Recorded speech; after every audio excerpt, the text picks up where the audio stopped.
Welcome to our presentation. Today we'll be discussing four main things about private limited companies. First, organization, advantages, disadvantages, and operating as a private limited company. In our video, you might have seen that Victoria and Joy decided to start a private limited company. Let's see how they can go about in doing so. First thing that's important to note, private limited companies are not easy to set up. They often require many legal documents, as well as requiring a lot of money or starting capital to set up the company. Now, let's see the process of starting a private limited company. First off, you must organize. Review that you have all the documents needed for a private company registration. Then, once you have all these sorted out, you can register, and within 3 weeks amount of time, make sure you register for corporate tax, so nobody thinks you're stealing or hiding tax away from the government. Now, once you have all these set up, it's time to look at the advantages. First one is limited liability. In a private limited company, liability is split amongst all the shareholders, so you can stay a happy camper.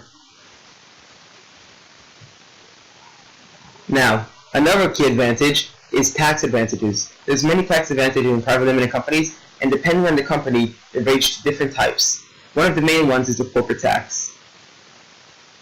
Now, a third advantage is finance. As you have shareholders, you can always raise capital from them. Well, as long as they have money, of course. And fourthly, for the last advantage, business continuity. This is key, because if something unfortunate were to happen to you or this owner of business, it would go on, as your business is a separate entity. Now, time to move on to disadvantages. The main disadvantage is that rewards are split between shareholders, so you might not get as much as if you were a sole trader in a partnership, and the shareholders might be rich, and you might stay like the guy on the left. Now, let's look at another disadvantage, the limited growth. In a private limited company, you're limited to only 50 shareholders, so growth may be limited.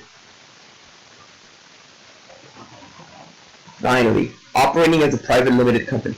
The shareholders elect the board of directors, who elect managing directors. The managing directors then manage the company. Thank you for listening. Hope you enjoyed and were created using Powtoon.